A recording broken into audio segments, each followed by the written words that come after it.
María José y su familia tienen ese algo. Llevan décadas fundando escuelas para el desarrollo integral de niños y niñas muy, pero muy especiales. En Seguros Equinoxial creemos que ese algo es servir con equidad. Y queremos motivarte a promover juntos el pensar y actuar equitativamente. Estamos convencidos que la equidad surge del corazón. Seguros Equinoxial.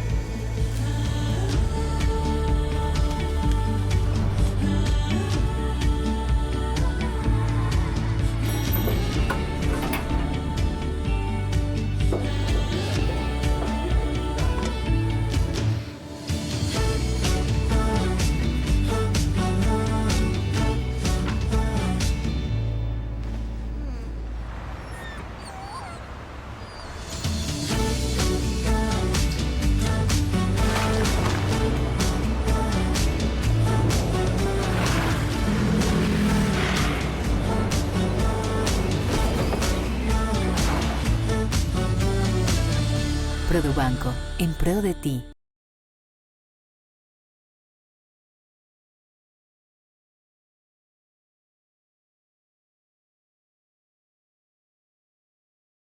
Gracias por acompañarnos. Bienvenidos a nuestro programa de opinión aquí en Teleamazonas. El tema de Hora 25 son las elecciones en Colombia. Gustavo Petro y Rodolfo Hernández son los candidatos que el próximo domingo se miden en el balotaje, en la segunda vuelta. Son candidatos que rompen lo establecido. El pueblo colombiano se expresa, sin duda, por el cambio. Hay quienes hablan de un salto al vacío. Evidentemente, Colombia ya no quiere de lo mismo, todo menos lo mismo. Un territorio cargado por la violencia. Al mismo tiempo, un pueblo sin duda alegre, musical, yo diría lleno de colorido.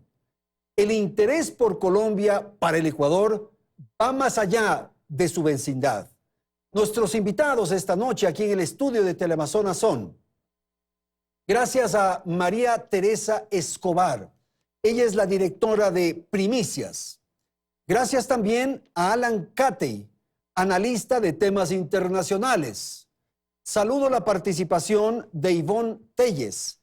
Ella es docente, profesora de Relaciones Internacionales de la PUCE. Y agradezco a Javier Rodríguez, experto en temas electorales y opinión pública. Gracias a la audiencia. Aquí empezamos. Belén, buenas noches. Hola Andrés, amigos en casa, bienvenidos a un nuevo programa de Hora 25. Es imprevisible lo que va a pasar en Colombia el próximo 19 de junio, más aún cuando las últimas encuestas indican un empate técnico, es decir, una diferencia mínima entre ambos candidatos. Pero ¿quiénes son Gustavo Petro y Rodolfo Hernández? Veamos aquí un pequeño perfil de ambos candidatos que apuntan hoy a la presidencia de Colombia. Gustavo Petro es un economista de 62 años. Esta es la tercera vez que intenta llegar a la presidencia, pero es la primera vez que un candidato de izquierda pura logra ganar en primera vuelta. Petro carga en sus espaldas los años de militancia en el extinto movimiento guerrillero M-19, que entre otras cosas asaltó en 1985 el Palacio de Justicia en Bogotá, dejando casi un centenar de muertos. Tras el proceso de paz en el gobierno de Virgilio Barco, Petro fue parte de los fundadores de la Alianza Democrática M-19, movimiento con el que logró llegar a la Cámara de Representantes en 1991. Ya para 2002, en cambio, Petro se convirtió en el diputado con el mayor respaldo de todo el país y se destacó como uno de los más férreos opositores al gobierno de Álvaro Uribe. En 2006 ocupó un puesto en el Senado y ya para el año 2011, en cambio, Petro llegó con amplia popularidad a la alcaldía de Bogotá. En las últimas elecciones generales, Petro pasó a segunda vuelta y fue derrotado por el actual presidente Iván Duque. Vamos ahora a revisar algo del perfil de Rodolfo Hernández, conocido hoy como el Trump colombiano. Es un empresario del sector de la construcción y tiene 77 años. Tiene una amplia fortuna a su favor y su única experiencia en la vida política es haber sido alcalde de Bucaramanga en 2016. Hernández fue víctima de la guerrilla del ELN, quien secuestró y asesinó a su hija en el año 2004. Se ha convertido en estas elecciones en el outsider, con un discurso absolutamente coloquial, antisistema, desapegado de todos los partidos y los políticos tradicionales, con un discurso fuerte en contra de la corrupción que se ha convertido sin duda en su bandera. Ahora bien, las elecciones en Colombia no solo son importantes para ese país y sus ciudadanos, sino para la región, pues lo que ocurra el próximo domingo podría inclinar la balanza geopolítica. Con esto abrimos el diálogo, Andrés. Gracias, Belén. Entonces ya tenemos a los finalistas que estarán el próximo domingo en la papeleta que será sometida al pueblo colombiano. Y hoy con nuestros panelistas queremos saber qué es lo que ocurre en Colombia, cómo están las fuerzas, qué significa esto para el Ecuador y la relación que tenemos, en fin, los temas alrededor de un proceso electoral fundamental para América Latina y, por cierto, para Colombia. Alan Catey, tal vez una pregunta general con la que empezamos este diálogo. ¿Qué pasa en Colombia? ¿Qué hay en Colombia? Buenas noches. Buenas noches, Andrés. Gracias. Buenas noches, compañeros. Buenas noches. Bueno, yo estuve en Colombia hace 2 semanas justamente. Mañana van a ser 2 semanas del regreso mío de Colombia.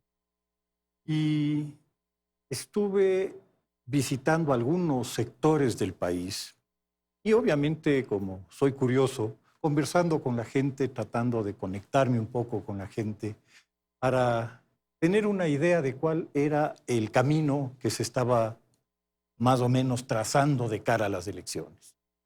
Y las cosas que yo pude notar así de entrada, que fueron automáticas, fue un alto grado de rechazo al gobierno.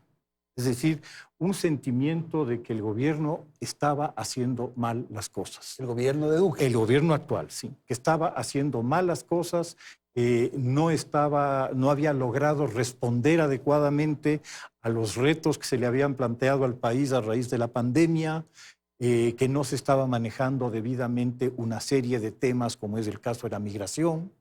Y en general, como nos pasa mucho en la región, culpamos siempre de todo al gobierno. Obviamente, esto reflejaba para mí una escasa posibilidad de que el candidato del gobierno, que aparentemente aparecía como uno de los favoritos para pasar a segunda vuelta, Fico Gutiérrez, pudiera hacerlo. Y de hecho, él se había estancado en un rango del 22% más o menos de la intención de voto durante un largo tiempo. Por el otro lado, sobre todo en Bogotá, había un grado significativo de apoyo para el candidato Petro. Gustavo Petro era visto bien por un porcentaje importante de las personas con las que conversé. No era visto negativamente. Su alcaldía, aparentemente, a pesar de que terminó no del todo claramente, había hecho cosas que a la gente le habían servido. Alan, hagamos una pausa ahí, ¿no es cierto? Escuchamos a sus compañeros de panel. Bueno. Ivonne, y claro, esto que ha señalado Alan Catey, este desconsuelo, esta desesperanza, conduce a provocar, digamos, a generar un rompimiento. ¿Eso es lo que estamos viendo en este proceso? Indudablemente, y hay factores históricos que se presentan acá. Colombia siempre se vio obligada a elegir entre 2 partidos tradicionales. Esto se viene viendo desde el 70 o antes del 70 con el Frente Nacional, ¿no? O sea, solo hubo esas 2 opciones, los liberales y los conservadores. Cuando nosotros tenemos aproximadamente después, alrededor del año 2005, la izquierda colombiana empieza a consolidarse de una manera más estructurada. Es decir, Petro en este caso representa más o menos casi 2 décadas de un trabajo programático de una izquierda que con muchísimas dificultades logra plantear una propuesta que se concreta en el 2018, pero que se hace muchísimo más visible en el 2022. Con esto también, con el hastío del pueblo, porque claro, sumado a los condicionantes generales de la región, tenemos también el condicionante específico del mal manejo de la pandemia por parte del gobierno colombiano, la situación de seguridad y todos estos aspectos negativos. Obviamente la no implementación del acuerdo de paz también derivando en muchísimas repercusiones a lo largo y ancho del territorio. Entonces se genera un caldo de cultivo que va a favorecer a todo aquel, digamos, a una propuesta que viene desde la izquierda y por otro lado también a favorecer al candidato antiestablecimiento. María Teresa, evidentemente hay una expresión que formula con frecuencia Jaime Durán, analista de temas políticos y electorales, y es que los comportamientos de los pueblos en Latinoamérica en el transcurso de los últimos años es votar con bronca, digamos. Él usa esa expresión. Y entonces en Colombia ocurre una cosa similar, ¿verdad? Buenas noches. Buenas noches, Andrés. Así es.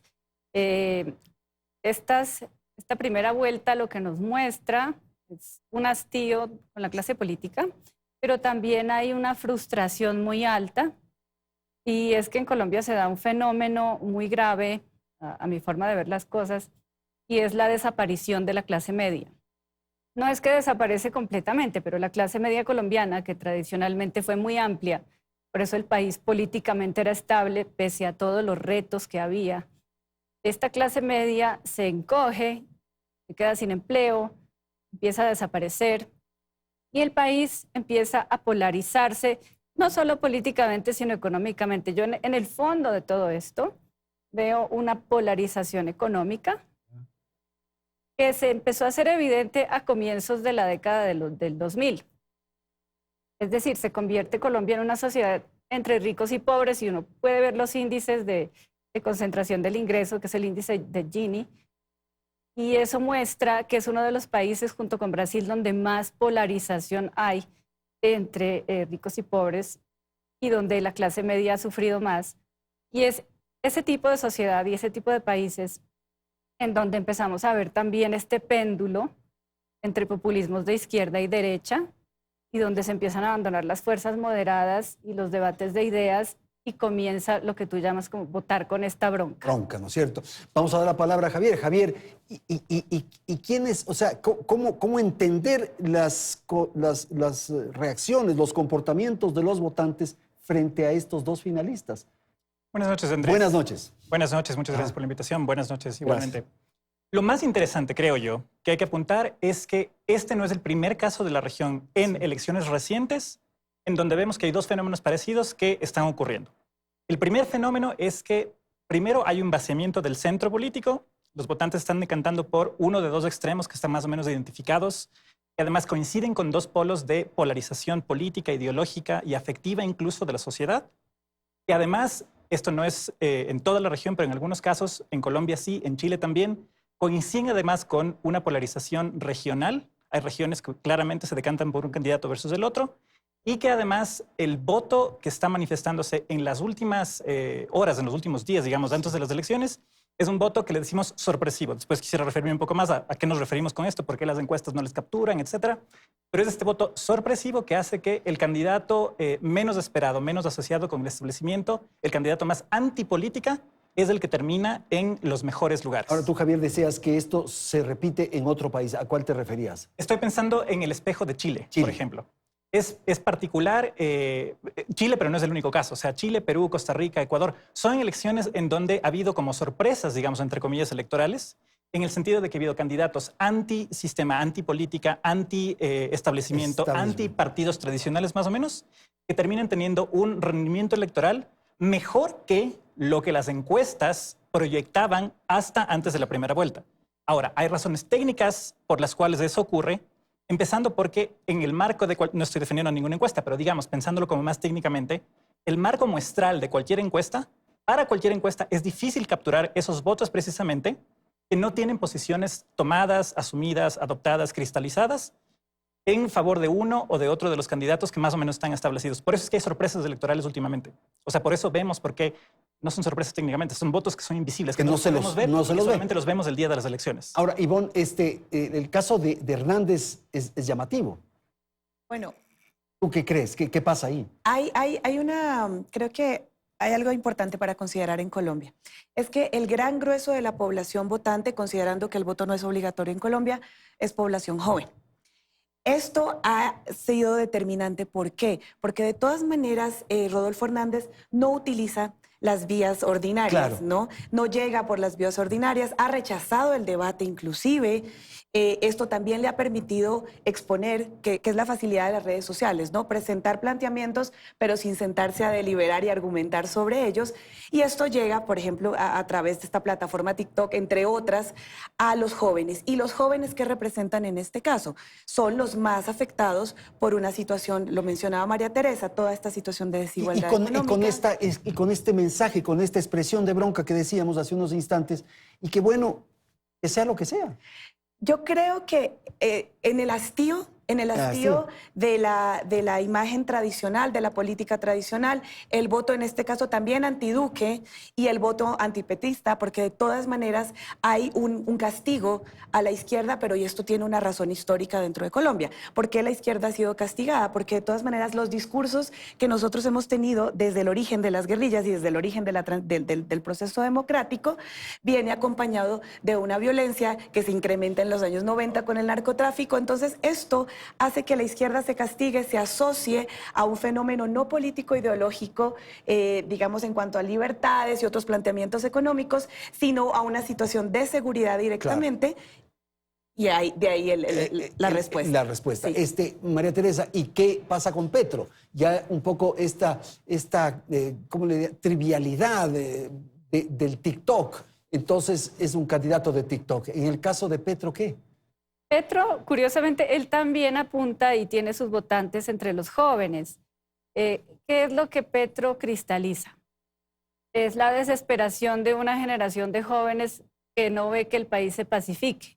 Es decir, seguimos viendo fenómenos de violencia, ya no en la escala que los vimos durante la Gran Guerra Civil de los años 40 ni durante los años 90 y 80. Pero perdón, María Teresa, eso es una especie de contrasentido. O sea, yo quiero la paz, estoy harto de la violencia, pero voto por un guerrillero, por alguien que llevó adelante sus afanes políticos a través de la fuerza. Pero la generación de jóvenes no vivió estos procesos. La generación mía y las generaciones de atrás sí asocian a Petro con esa violencia y sí recuerdan lo que era tener las guerrillas activas y sí recuerdan de niños haber visto la toma del Palacio de Justicia, que la vimos los colombianos en televisión en vivo y fue absolutamente traumática. La generación más joven que vota por Petro no tuvo que vivir eso.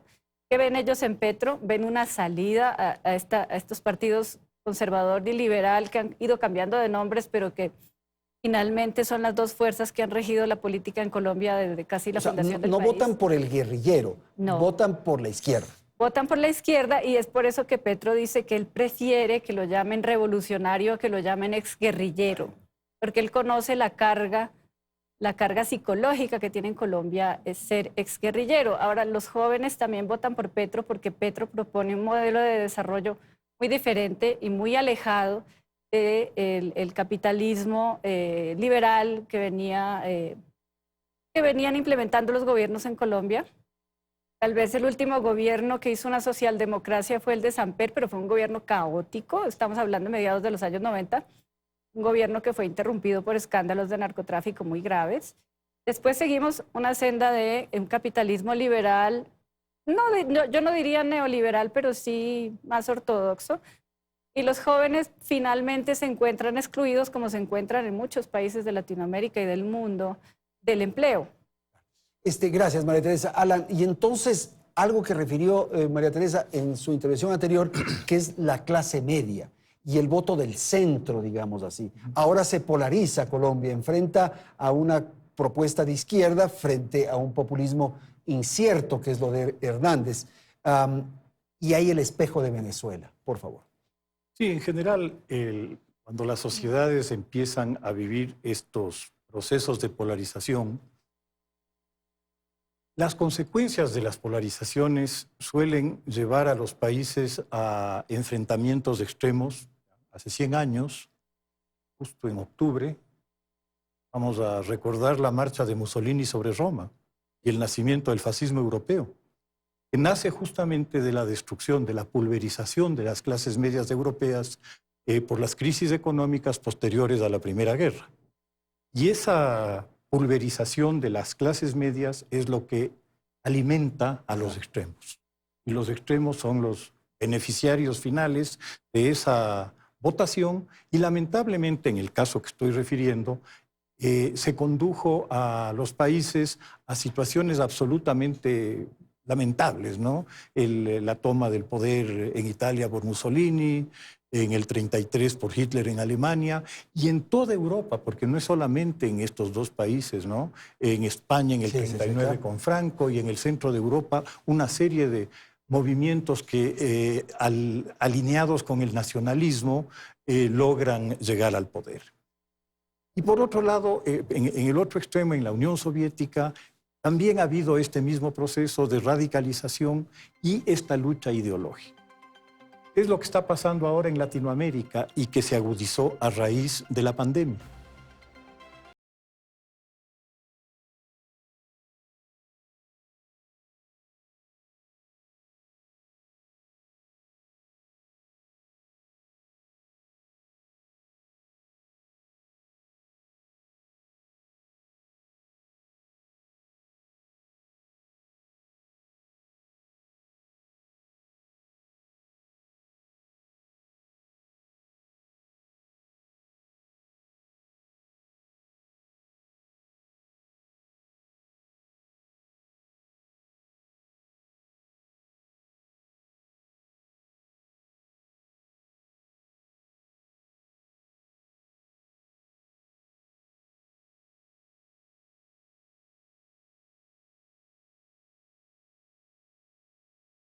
Muchos afirman que lo que ha ocurrido en Colombia es un castigo a la política tradicional, un pueblo cansado de lo mismo que busca encontrar un cambio. Les hemos preparado un reportaje al respecto que ahora les invito a verlo.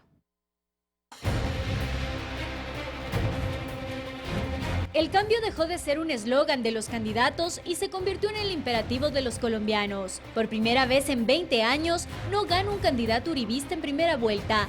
Los partidos hegemónicos se quedaron fuera de la contienda y hoy los colombianos deberán elegir entre un futuro que continúe ligado a la derecha o dar paso definitivamente hacia la izquierda. Es un fuerte castigo a la política tradicional como se venía manejando. Estas elecciones se producen en medio de una profunda polarización por el descontento social derivado de la inequidad y la pobreza, además marcado por la demanda para reducir la inseguridad en las ciudades y la violencia en las zonas rurales en donde operan los grupos armados ilegales. Según la Organización para la Cooperación y el Desarrollo Económico, Colombia es la segunda economía más desigual de América Latina. Tiene el mayor número de desplazados internos en el mundo. Es el país en donde más asesinan a líderes sociales y el narcotráfico continúa siendo un flagelo pendiente. Más del 85% de los colombianos piensa que el país va por mal camino. Desde los años 90, el momento más agudo del conflicto armado, no se reportaban números de pesimismo tan altos como este. Por ello, todos los candidatos ofrecían un cambio, aunque no todos de la misma dimensión. Y el 70% de los colombianos votó en primera vuelta por un cambio drástico, que ahora para segunda vuelta se convierte en un cambio incierto. En la región también hay incertidumbre, pues las elecciones en Colombia podrían inclinar la balanza geopolítica. Yo creo que Colombia es la joya de la corona en Latinoamérica en este momento, pero sí estoy consciente y creo firmemente que no es lo mismo tener un presidente de izquierda en Argentina, en Perú, en Chile. No es lo mismo que tenerlo en Colombia. Un país dividido y con las heridas de la guerra aún abiertas deberá escoger el 19 de junio en unas elecciones de alto voltaje. Bien, vamos entonces a la segunda parte del programa y quiero dar la palabra a Javier para conocer su apreciación respecto a lo que ocurre desde la perspectiva de las propuestas de los candidatos. El uno es un candidato populista, evidentemente, y el otro tiene este perfil de izquierda. Y decía Ana María en la nota que en Colombia un presidente de izquierda no es lo mismo que un presidente de izquierda en otro país. Por favor. Hay que tomar en cuenta el perfil de opinión pública que tienen los países de manera comparativa, en general. O sea, pensando en el reportaje que acabamos de ver, Chile, evidentemente, por indicadores de opinión pública, es el país que es más progresista con respecto a temas sociales, de derechos civiles, igualdad, términos de redistribución, por ejemplo, el tema de migración. O sea, la pregunta sobre el Estado debería prestar servicios sociales, por ejemplo, a migrantes o migrantes venezolanos específicamente, es mucho más alto en Chile que, por ejemplo, en países como Ecuador o Colombia. La segunda cosa del perfil colombiano, igual pensando en opinión pública, alrededor, esto es por autodefinición ideológica, lo cual es un indicador suave, no es un indicador duro, digamos. En Colombia, la porción de personas que identifican como derecha y extrema derecha es de las más grandes de la región. Estamos hablando de entre el 40 y 43% más o menos. ¿Pero qué? ¿Colombia es un país conservador? Y es un país que está, cuando uno mira comparativamente, Colombia es un país que está más a la derecha, por ejemplo, que Ecuador, Chile, Perú, con pocas diferencias que Costa Rica, etc. Entonces, evidentemente es un país que está más hacia la derecha en términos de autodefinición ideológica. ¿Y pensamiento, digamos, o concepción de derecha del país frente a un gobernante de izquierda? En términos de opiniones específicas sobre temas de política pública, ambientales, derechos civiles, efectivamente hay indicios, hay indicadores, por ejemplo, de que la población colombiana está un poco menos a la derecha de lo que uno pensaría solamente por las etiquetas de derecha, centro, izquierda, etc. Eso es cierto. Al mismo tiempo, pensando en, otra vez, indicadores de opinión pública, en países como Colombia, el rechazo a los partidos políticos tradicionales está en el orden del 30 y el 35%, de acuerdo al Latinobarómetro, la última ronda levantada. No es una, lo cual es importante, digamos, es un tercio de la población que no simpatiza con un partido, sino que activamente le disgusta un partido político. Y después descomponer esos datos es muy interesante porque está el Partido Liberal, están los partidos como tradicionales. Entonces, desde ese punto de vista, digamos, no sorprende tanto que en países como Colombia, otra vez pensando en el espejo chileno, digamos, haya candidatos que no pertenecen a ninguna de esas máquinas partidarias tradicionales, que tienen un desempeño bastante bueno, mejor de lo esperado antes de las elecciones. María Teresa, y este concepto que he visto en muchas publicaciones del salto al vacío, ¿qué sensación tienes tú respecto a lo que puede ocurrir el próximo domingo para el destino de tu país? A ver, lo que va a suceder es que las fuerzas de centro y de derecha se van a alinear seguramente con Rodolfo Hernández, porque son incompatibles con la propuesta y el discurso de Petro e históricamente también son incompatibles. Cualquiera menos uno de izquierda. Cualquiera menos Petro, no necesariamente uno de izquierda, pero Petro sí es una figura que genera mucha resistencia en un espectro amplio de la población colombiana. ¿Dónde encuentra Petro más simpatía o más sintonía?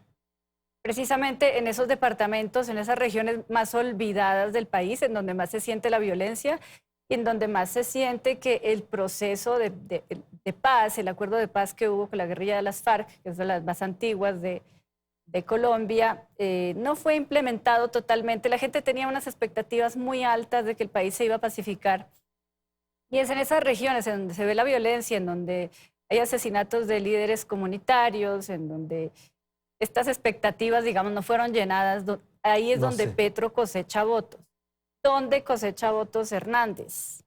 En las ciudades intermedias y en las regiones del país que son más prósperas, como por ejemplo el eje cafetero.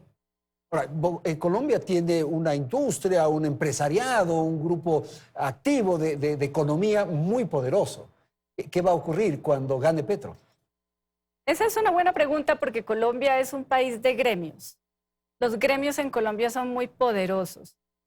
No es un país como Ecuador, que es un país que se une alrededor de la burocracia gubernamental. Claro. Es un país que está integrado alrededor de gremios. Y no necesariamente los gremios están compuestos por millonarios. Hay empresarios de todos los tipos que están agrupados en los gremios. Los gremios no ven con buenos ojos a Petro tampoco. Entonces, Petro no solamente tendría que gobernar con un Congreso en donde él no tiene mayoría, ni en el Senado, ni en la Cámara de Representantes, sino también tiene que gobernar en un ambiente en donde estos gremios tan potentes tampoco lo van a ver con buenos ojos. Y en el caso de Rodolfo, muchos de estos sectores quizás están apoyando esa candidatura, quizás ahora mismo van a votar por él. ¿Por qué? Porque es más fácil gobernar con él. Bueno, porque hasta le podemos votar. Creo que aquí hay un tema importante, y es que en las posturas de ambos candidatos, la postura de Rodolfo genera bastante temor en cuanto a la institucionalidad y el respeto a la institucionalidad democrática del Estado. Los planteamientos que ha hecho, por ejemplo, me refiero a uno de ellos, no necesito conocer el Estado para gobernarlo.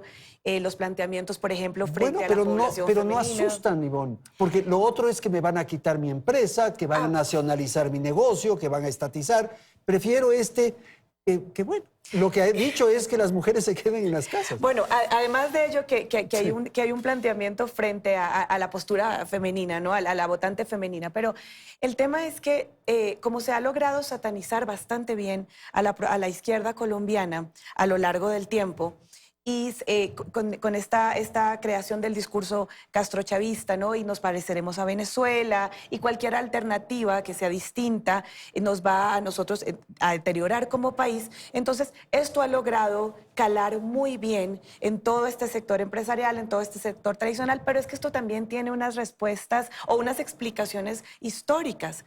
Y esto siempre es necesario decirlo. Colombia no tuvo una reforma agraria. Colombia no tiene una distribución de la tierra equitativa. Eso también es generador de desigualdad. El acceso al poder y a la riqueza ha sido absolutamente estratificado.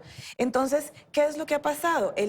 La misma élite que ha tenido el acceso, ¿no?, al poder económico, es la que ha estado gobernando, y por lo tanto cualquier propuesta adicional va a asustar. Ahora, yo sí quiero traer a colación que en las propuestas, por ejemplo, que ha hecho Petro, porque me parece interesante, él ha dicho, porque ha tenido que salir así, bueno, no, yo no voy a expropiar, yo no voy a quitar. Bueno, pero ese es el discurso. Obviamente para el discurso. Campaña, ¿no? Pero dice, ok, la propuesta es, bueno, una economía social de mercado. Es decir, yo planteo una intervención estatal, pero una intervención estatal para que el manejo de la riqueza sea un poco más equitativo. ¿Pero tú crees que él va a estatizar empresas, va a llegar a los extremos de la izquierda o no? Yo creería que no va a ser factible, porque Colombia Por lo que también no lo decía va a María permitir, Teresa, claro. porque además hay un límite en el ámbito del Congreso y del Senado, de la Cámara y del Senado, que tampoco va a permitir que esto suceda. Entonces, con eso también tiene que jugar. ¿Qué lees tú de lo que acabamos de escuchar, Alan? Sí, Es una situación compleja para Colombia. indudablemente. O sea, el punto al que se ha llegado es un punto de quiebre. Es un punto de quiebre en el sentido de que Colombia tiene que encontrar un camino que de alguna manera resuelva o empiece a resolver al menos el tema de la inequidad. Claro, todo quiebre genera estos temores, pero tú dices que la idea sería que Colombia resuelva sus problemas y empiece de alguna manera a lograr su destino, a definir su destino. Pero eso no se garantiza con los dos candidatos. Eso no se garantiza con los dos candidatos, ni creo que se garantice con ningún candidato. Este es un proceso que no puede ser resuelto por un voluntarismo.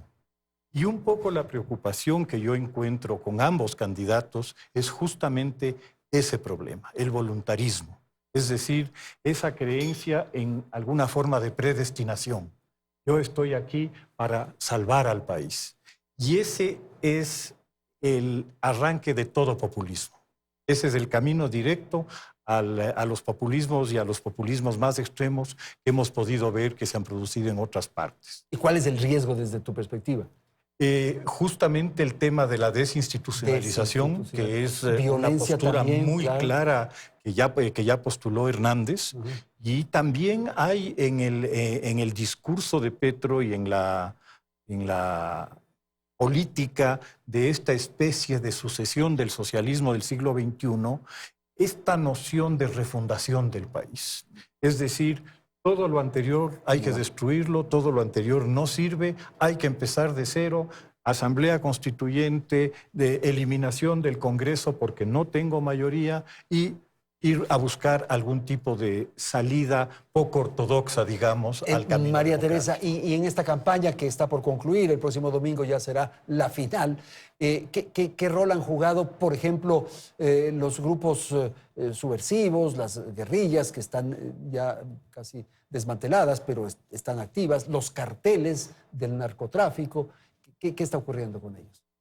A ver, ahí el gran reto es qué va a hacer el próximo gobierno con este escenario tan complicado, porque tenemos una guerrilla que está activa, que es el ELN, que es la que secuestra y mata a la hija de Hernández. Entonces, si gana Hernández, la gran incógnita es qué posición va a tomar el Frente a el ELN, con el que los gobiernos anteriores ya habían intentado un proceso de negociación que se frenó durante el gobierno de Duque después de un atentado terrorista.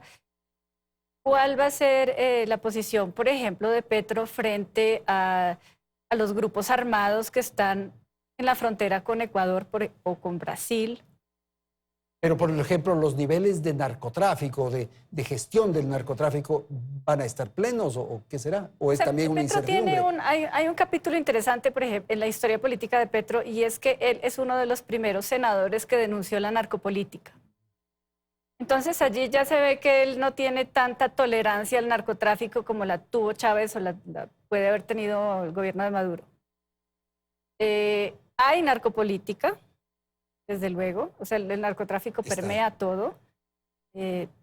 Pero, por ejemplo, para Ecuador, lo más interesante será ver, y en eso yo no veo claridad en las propuestas, qué va a pasar con los grupos armados que están de lado y lado de la frontera, porque ahora los tenemos en Ecuador y los tenemos en Colombia y los tenemos en una lógica de crimen transnacional.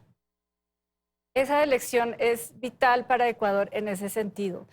Si Hernández fuese apoyado o se alinea con una coalición de centroizquierda, pues vamos a tener la misma lógica que hemos tenido desde que Uribe asumió el poder por primera vez, que es un plan para pacificar el país, para rendir estos grupos y luego tal vez entrar en un proceso de negociación. Si gana si gana Petro, eso es una incógnita.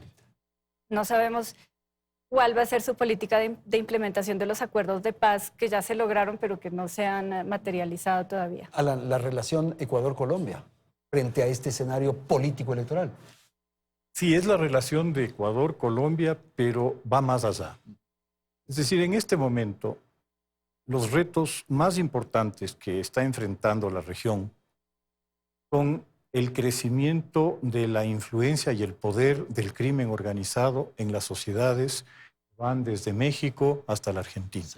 Ese es el enemigo a vencer, digámoslo así, porque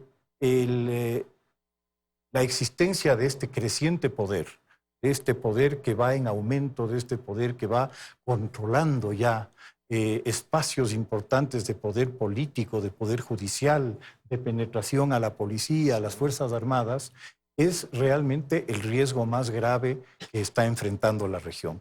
Y ese riesgo no puede ser enfrentado localmente.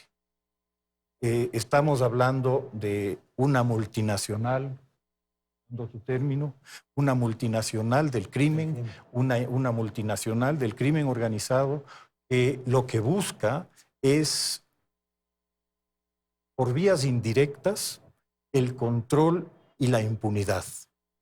En esa medida, la única forma de enfrentar esta amenaza, que es una amenaza creciente y cada vez más poderosa, es una política multilateral. Regional. Una política regional que enfrente y que logre de alguna manera detener este progreso. ¿Qué va a pasar el domingo en tu país? Bueno, yo quiero apelar a lo que mencionaba Alan respecto del multilateralismo regional y con ello lo uno a la pregunta y tiene que ver con qué difícil podríamos ver cómo gira el péndulo regional y cómo también podemos tener una alineación más clara respecto a una política que involucre a todos los estados con las diferencias, ¿no? También con ello el tema de la influencia de Estados Unidos y considerarlo un actor fundamental dentro de las mismas elecciones del próximo domingo. Sí. ¿Por qué? Porque de todas maneras Estados Unidos ha jugado un papel histórico, preponderante y decisivo en el voto y en cómo Colombia se ha manifestado. Ahora, ¿qué va a pasar ¿Pero los el Estados próximo? Unidos influyen en la votación? Los Estados Unidos tienen, o sea, la influencia es tan alta dentro del país y ha sido este aliado estratégico tan alto que de todas maneras el cómo se comporte la maquinaria respecto desde los mismos candidatos, en este caso más respecto de Hernández y con quienes está haciendo alianzas, va a repercutir en cómo siga manejando la campaña en esta semana y la respuesta del electorado. ¿Tú puedes decir quién va a ganar el domingo o es muy difícil? Es muy difícil, ese es el consenso en general. Pero yo creo firmemente que hay que equivocarse con claridad. Entonces, Es lo mejor. Con claridad hay que equivocarse. Entonces, especulando informadamente, digamos, en términos de proyecciones. Y la matemática no es tan fácil por lo siguiente. Pensemos en Petro. Petro sacó menos del 40%, sacó el 40%, digamos, en general. Me parece que el mejor indicador de comparación, el mejor punto de referencia es lo que sacó en la segunda vuelta del 2018 cuando compitió en la segunda vuelta contra Duque. Este año en la primera vuelta sacó alrededor de 500,000 de votos más que la vez anterior en la segunda vuelta donde, digamos, exprimió todos los votos que podía. Está a tope. No es en realidad 500,000 de votos real porque la sociedad colombiana, como cualquier sociedad, crece, el padrón electoral es más grande, por lo tanto había que esperar más votos para mantener más o menos la misma ventaja, ¿no es cierto? Uno de los caminos para ganar de Petro efectivamente sería, asumiendo que no puede pelarles muchos votos a los otros candidatos por las razones que acabamos Porque de ya exponer, llegó al punto, ¿sí? sería exprimir votos de las personas que no han votado. Las elecciones en Colombia no son obligatorias, por lo tanto, se podría hacer eso. Ese escenario es difícil porque la participación, el nivel de participación, si quieren ver el nivel de ausentismo, digamos, ya fue un récord histórico el domingo hace 3 semanas. Por lo tanto, eso es, digamos, difícil. Es posible, pero es difícil. Pensando del lado de Hernández. Hernández tiene más margen de maniobra porque tiene... Más para subir. Tiene más para subir. O sea, no se está topando con el techo con el que Petro se está topando ahora, ciertamente.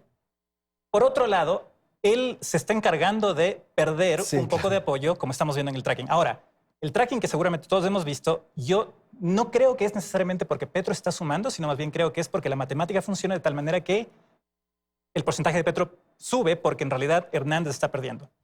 Las regiones de los llanos, por ejemplo, en parte el eje cafetero, no me acuerdo si es que es Antioquía, etcétera, y algunos segmentos demográficos, es muy interesante ver cómo la intención del voto ahí está cayendo. Él no está siendo capaz de o capturar o retener los votos o sostener los votos. Y ahora hay que ver, porque el día de ayer, digamos, se acaba de retirar. No sé si es que es porque se dio cuenta de que sus intervenciones públicas... Y desapareció del planeta. Perder. Entonces... Sí. Vamos a hacer una pausa, tengo que atender la publicidad y enseguida retornamos con el segmento final de Hora 25.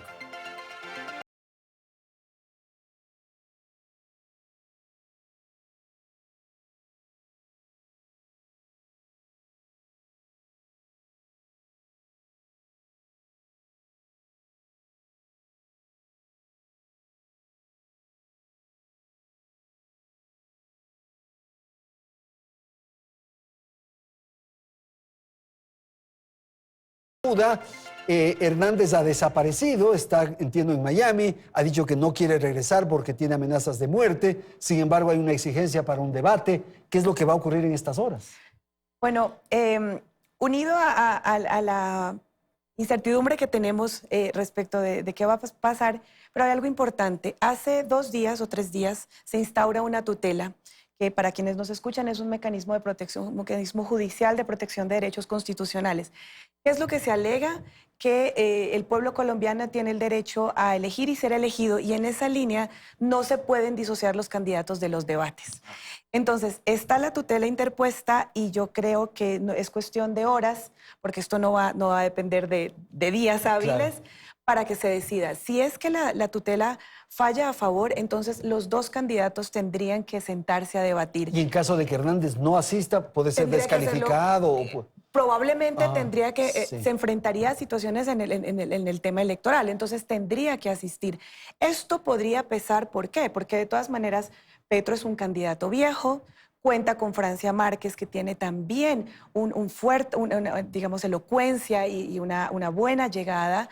Y esto podría quizás eventualmente empantanar un poco el camino en estos últimos días de Hernández. Y esto también es decisivo y no va a depender de la voluntad de los candidatos, sino de un tema netamente judicial. Y el miedo, Javier, ¿qué ocurre con el miedo? Porque hace un momento le decíamos el tema de Venezuela, o sea, la posibilidad de que Venezuela sea un espejo. Entonces, por un lado, el miedo que podría provocar Petro y la incertidumbre y esta especie de populismo cantinflesco del otro candidato. A Petro le carga, constituye una carga para Petro ciertamente su pasado guerrillero o revolucionario, como él lo quiera decir, digamos, y sus actuales compromisos con la ideología del socialismo del siglo XXI, la revolución del siglo XXI, etcétera, como que se le diga.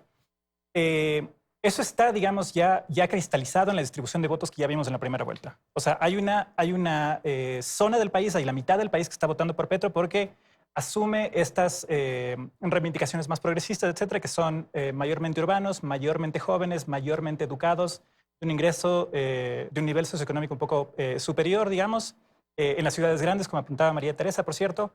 Y el resto, digamos, coincide con la votación de el no con el acuerdo de paz de hace unos años precisamente, es la zona del centro de los llanos, la zona oriental que se extiende hasta la frontera de Venezuela, etc.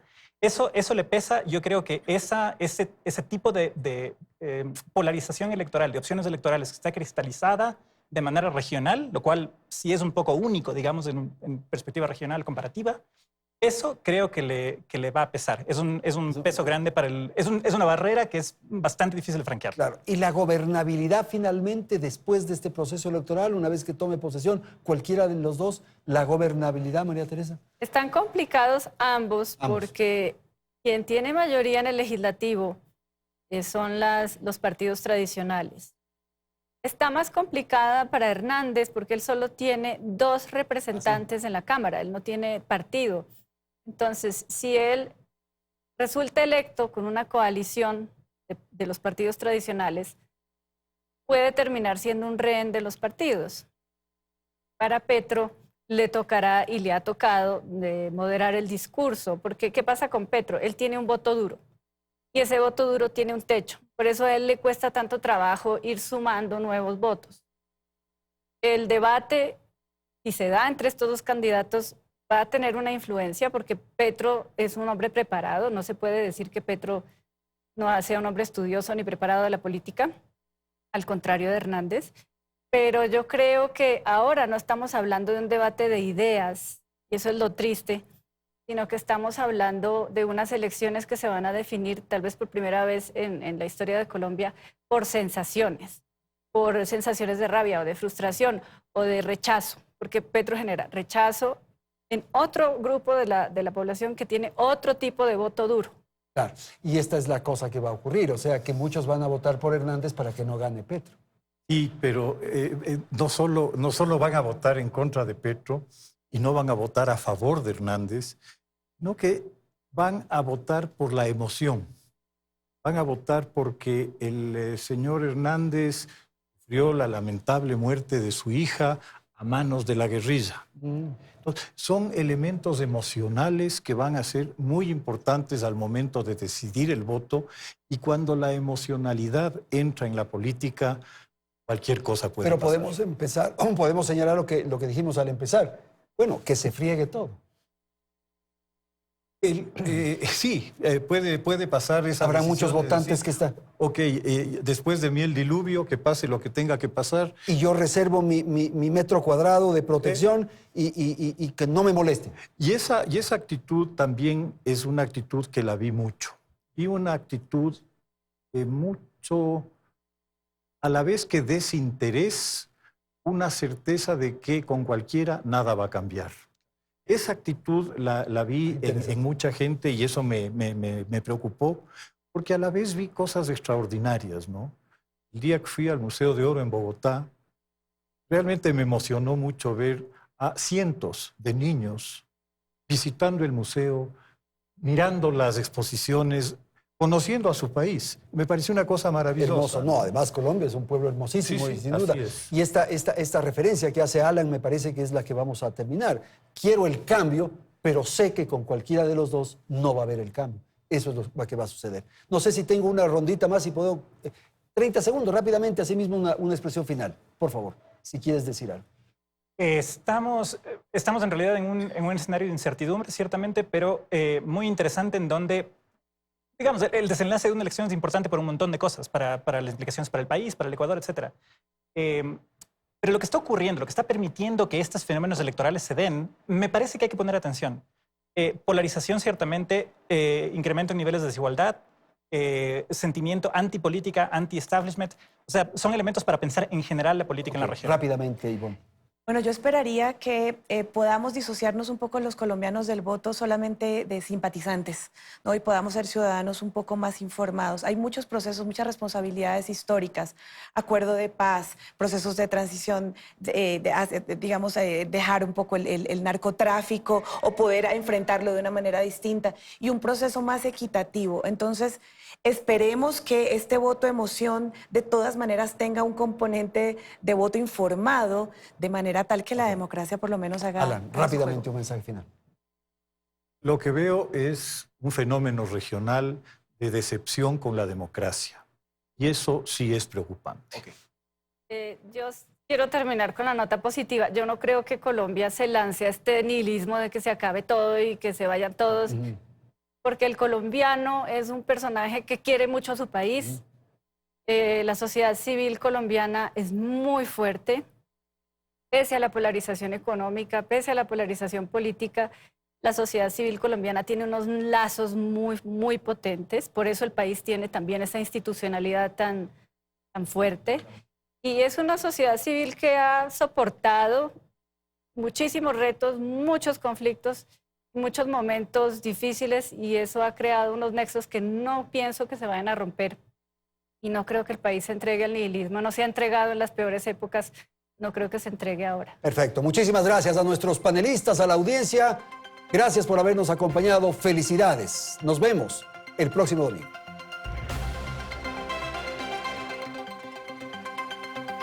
Teleamazonas presentó Hora 25 con el auspicio de...